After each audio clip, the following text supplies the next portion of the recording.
Many of us have heard the significance of gold, frankincense, and myrrh. What I'd like to do this morning is share with you a bit of my own interpretation of what the gold and frankincense and myrrh can mean for you and for me, and how we can incorporate this into our Christian lives so that we can live a better and more full experience of our Christian faith. Okay? So, gold. We know that the Magi brought gold to Jesus because that's a kingly gift. It symbolizes that Jesus is king because it's a kingly gift. So what about for you and for me? Gold. Well, it's money, right, in one hand. And I think that we as Americans are particularly charitable people.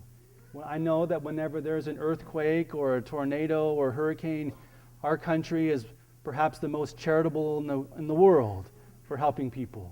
That's a good thing. We tend to be very charitable people with our money. That's good. So continue to do that we would use our treasure for that. But I have another thought about gold. They brought this from their treasuries. Right? So what is for us today one of our greatest treasures? What is gold for you and for me? And I think it's time. Time, for the most part. Our precious hours of our day, that's gold for most of us. So what's the Epiphany challenge for you and me? To give gold to Jesus. To give more of our precious time to God. They opened their treasure chest. That's the most precious box they have. And they gave from that. And I think for most of us, time is the most precious thing that we have. And most of us have very little of it. Right? That's why it becomes such a great sacrifice. That we would give of our time to God in a sacrificial way. So think about that for yourself. What kind of time are you going to give to God this year? You think, gosh, but that's hard. I don't have any more time. That's the idea of sacrifice. We take from what we have, and I give it to you, God, in sacrifice. This is the gold offering I'm giving to you. That's precious. It's precious when you give of your time, isn't it? And some of you, I know, have very little, especially when you're taking care of your kids and your family. I don't have any more time to give. That's why it's gold.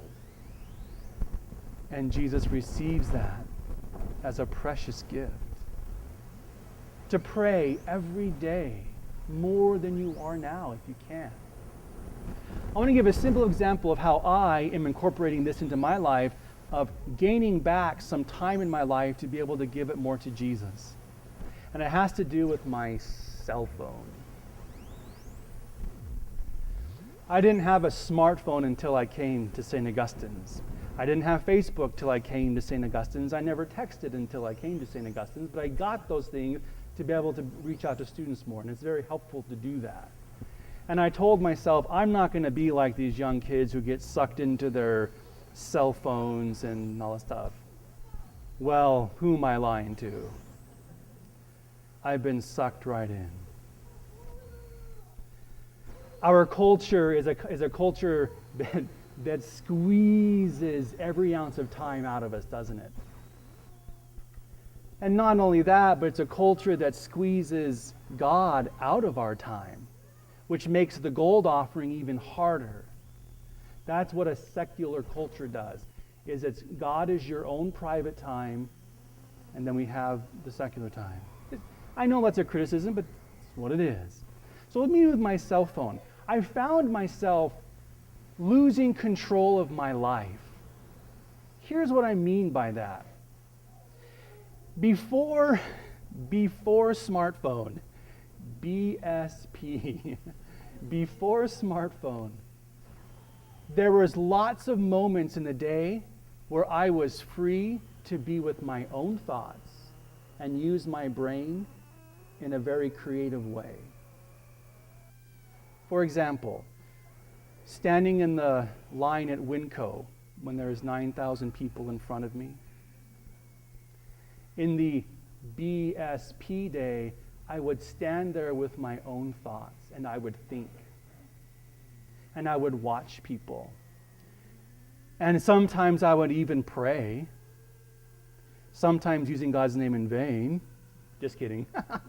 No, those long lines, But once the cell phone began to stick into my life more and it's claws into me, every time there was a moment where I stopped moving literally, I no longer turned to my thoughts, I turned to my phone. Every moment of free time now became glued to my phone, checking my email, looking at Facebook for something, reading something, right? It's just like every time I stop at a stop sign, a stoplight, phone. Getting my oil changed, phone. I'm never with my own thoughts anymore. And then it's tempting to bring my phone in the chapel because I'm so important that I have to make sure I'm always available. And every time a little beep happens, I pull my attention from Jesus and I'm phone. Even some of us priests, we noticed this. We were getting together for lunch one day and we're having lunch, and at one point I noticed that all three of us were on our phones at lunch. I thought, this is ridiculous. And so I went to the cell phone shop, AT&T, a few weeks ago, and I said, I want my life back. That's literally what I told her. I'm grandfathered in for the limitless data plan. And I said, I want to give up limitless, unlimited data. Can you give me the smallest, puniest data plan you have? She says, you're the first person that's ever asked to do that. People defend their unlimited data with their life. I said, take it from me. Now, I still have a smartphone, but I can't use it outside of my office anymore because I'll have to pay for it out of the wazoo. I want my life back. What I want is that free moments of time, because time is gold. And I want to be able to use those little moments to actually let my thoughts be in my head, to let my heart be present to somebody. And maybe when I'm sitting in the oil change waiting room, perhaps to talk to somebody, but that can't happen yet because everybody's on their phone still. Give time. Give a gold offering this year. And gold is time. Go to Mass, the holy days of obligation, retreats. Give time. It's gold. And it's what the Magi offered, and it's what we are asked to offer. Frankincense.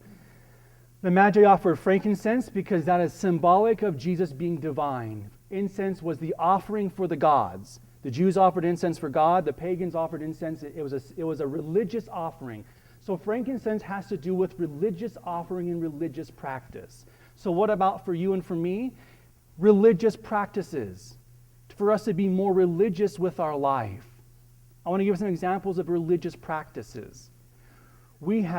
As Catholics, we have an immense amount of religious practice that we really need to bring out of our treasure chest and dust off and use again. One example, I want to encourage all of you to do the traditional Epiphany blessing of your house. You don't need a priest to do it, although I'd be happy to come and do that for you. Go online and just Google Epiphany house blessing. And lots will come up. One is meant for a priest to do it, but there's also one where you can do it yourself. And all you need is some chalk and a chair to stand on. Because you're going to go to the main door of your house on the inside, and you take chalk, and you write the first two numbers of the year, 20 for 2014, 20, and you make a cross, and then you're going to put in the initials of the three wise men. You're going to put G, you're going to put a cross, you're going to put an M, and I'm not giving the names because I want you to go figure this out for yourself. And then you could put a B, and you're going to put a cross, and then 14. And there's a prayer that goes with it. So on the door of your house, you've initiated the year, bringing in the year 2014 with this idea of the Magi bringing blessing to your home. You can have your kids, different kids, make the different chalk signs. It's a little practice, but it's a way to bring God into our lives. It's a religious practice that calls to mind incense, that's about God, that our lives are about Jesus. And when we give to God, see, incense is a gift to God and it burns up and it's gone. So it's basically a waste, isn't it? Right? We're going to waste this on God, but it's never a waste because when we give to God, the promise is that God takes and gives back to us. Thus, give and you shall receive. The Lord's Prayer, forgive and you are forgiven. That we make our religious offering to God and it creates this beautiful exchange between God and it comes back and it blesses the world. Another religious practice to pull out of our treasure chest. That's a religious practice that's not easy, but it's not eating meat on Fridays all year long. That is still Catholic practice. It wasn't changed in the books. Many people said it was changed, even us priests, but in the books it's still there. I encourage you to do that. It's one of those things where every Friday, and Friday comes around every week. It's like, oh, shoot, we were going to go out tonight. I can't eat meat. But I make a sacrifice. I burn frankincense for God. Friday's the day where Jesus offered his flesh for the salvation of the world. Can I on Friday abstain from flesh in honor and sacred remembrance of the sacred flesh of Jesus that was given for me in love? And so I abstain in holy remembrance on that day and call to mind God's great love for me. And so every Friday becomes a little frankincense offering to God of just abstaining from some meat. See, that's the beauty of the religious practice, is it works its way into our life and it becomes an offering of frankincense. I make this sacrifice to God. God, I'm putting you in the forefront of my life, and then God in turn exchanges and blesses us. Pretty cool, huh? Open up the treasury chest of Catholicism. There's lots of little practices like that. And some of them are kind of hard, right? Some of them are kind of hard. But I think for most of us, being too hard has not been our problem. Being overly religious has not been our problem for most of us, has it? Now, for some people, they can go overboard, but that's not our problem, right? You know, you're being way too religious. I don't think that's the critique of our generation. In times in our history, yeah, I think they could go a little overboard. But I think we've made it almost too easy. We've made our religion too easy. And here's what I mean by too easy. There's nothing wrong with being simple. But I think about the classroom.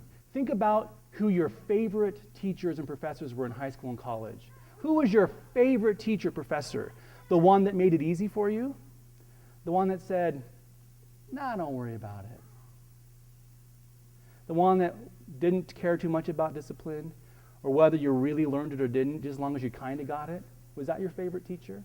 Your favorite coach? I bet not. I know mine, my favorite instructors were the ones that were hard. They wanted me to learn, so I had to be disciplined. They cared. It was difficult. The homework was hard. They gave me bad grades sometimes when I deserved them. And I think that's how Jesus was. Jesus was a demanding teacher, but he did it with such love because he cared. He wanted them to know the material he was teaching. So he didn't say, so when they said, Jesus, what does that parable mean? It doesn't matter. Just whatever you come up with is fine. No, he was a demanding teacher. He didn't make it easier for them. He did simplify some things, but he made it real. And he made it a strong part of their life. Frankincense, to be more religious in our lives. Not crazy, but I think for most of us, that's not going to be our problem. If some of you get to the fanatical point, let me know and I'll work with you. But I think it's the opposite for most of us, is being too simple. Frankincense. Myrrh. Myrrh was the fragrant oil that they brought to Jesus. It's a perfumed oil that's used to anoint dead bodies. Okay? It's used for burial. Nice baby shower gift, thank you, right? But it's symbolic because Jesus came to die for us. So we know the story of the resurrection in John's gospel. Mary Magdalene and the other Mary ran to the tomb in the morning carrying all of the herbs and spices to anoint the body of Jesus. That's myrrh. Right? They're going to anoint his body for burial, but he rose from the dead, right? Did you know that Mary did not get to anoint the body of Jesus for burial? Because he was already anointed beforehand.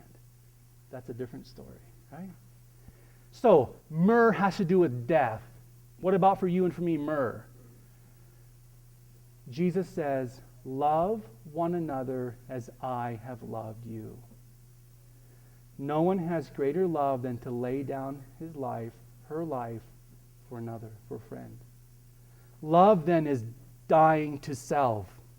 What love really is in the end is death to ourself. Because love is about the other. Love is death to my pride. Love is death to my ego. Love is death to my selfishness. Love is death to my possessive need for attention. Love is death to all of those things that are not about the other. This is the hardest one. Yeah, because it's about death. We have to die to ourselves to be like Jesus. Love, true love, is very hard. And any of you who have ever been married or have children know what I'm speaking about. At a certain point, when you boil it down, it's just about swallowing hard and just loving. There's many times in our lives where love is beautiful and it's filled with roses and wonderful feelings and sweet songs. And that's great. Thanks be to God for that. But there are times when love is myrrh. It's the anointing for death. To love like Jesus loved. To be willing to lay it down for the other in love. So when you find that moment in your life, and it will come, maybe you're in it right now, think about, okay, myrrh. God, all I have to offer you right now is myrrh. I'm going to just cover myself with myrrh because I have to die to myself right now. Jesus, help me.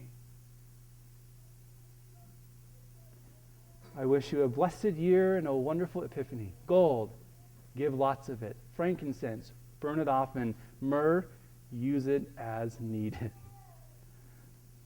Blessed Epiphany to you all.